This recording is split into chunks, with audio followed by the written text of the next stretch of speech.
So to get us through this period, we need to innovate, we need to change the game and break the rules. That is why innovation is one of our core values. No, it isn't. Yes, it is. No, it isn't. Yes, it is. No, it isn't. Yes, it is. No, it isn't. Innovation is a core value to our business. It's even part of our mission statement. No, it isn't. Innovation is an outcome of something. It's not a value. I'm sorry, who are you? If you value innovation in your business, well then I hope you're doing a little bit more than hanging up a big poster that says innovation is a core value to our business. That would be the same as me hanging up somebody with a rock hard six-pack and then kind of going, I value having a six-pack. That's cool, but unless I take action and get exercising, nothing much is going to change now, is it?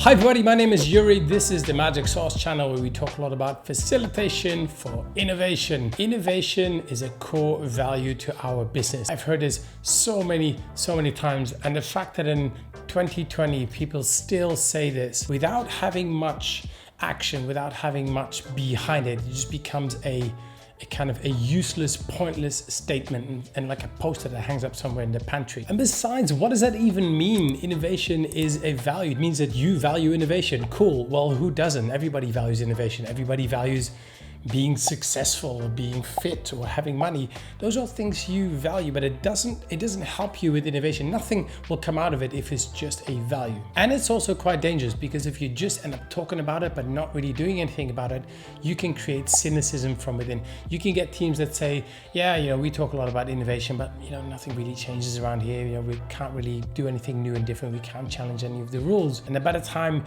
you need your people up and running and to do something that's a bit more out there to change that game or to change the way they work, they're going to be cynical. They're going to say, we've seen that before and nothing changes around here. Rather than saying innovation is a core value, why don't you look at some of the behaviors that underpin innovation or that underpin innovative people or innovators and take those as your value? Because once you can articulate what they really mean and what they mean on a day-to-day basis within your business, well, first of all, then people know what to do, and also it becomes something you can measure. So for instance, one value could be risk-taking, treading into new territories, coming up with new ideas, asking different questions, challenging the status quo. All those things are risky, and that is something that you can go and celebrate. You can look at your teams, you can look at how they're behaving, and you can then keep hammering down on the message that risk-taking is important. Because if it is really important, then you need to make sure that you maybe change some of the structures and some of the behaviors around people to make sure that they can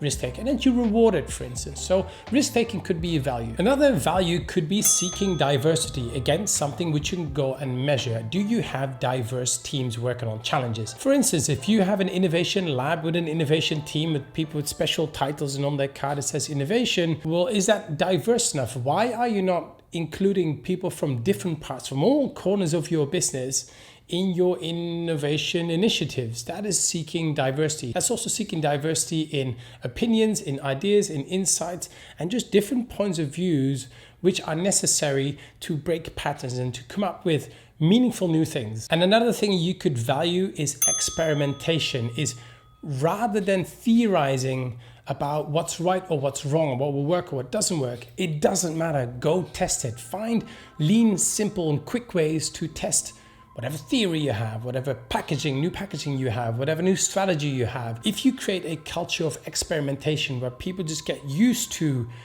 quickly taking their ideas into something that's tangible, which they can then get feedback on, that is a great thing. That's a great value you can have, which you can translate into behaviors which everybody can understand, and then you can measure it, which will really boost your innovation efforts. So we value diversity, we value risk-taking, and we value experimentation. So what I want to see from you guys is embracing diversity. I don't want to have the same people in the same room with the same backgrounds where nobody's challenging each other. I want you to bring in new and different people with different backgrounds, bring in some of the customers, bring in some of the suppliers. I want a variety of opinions. You guys are working on the sales funnel, bring in people from outside the sales team. The second one, experimentation.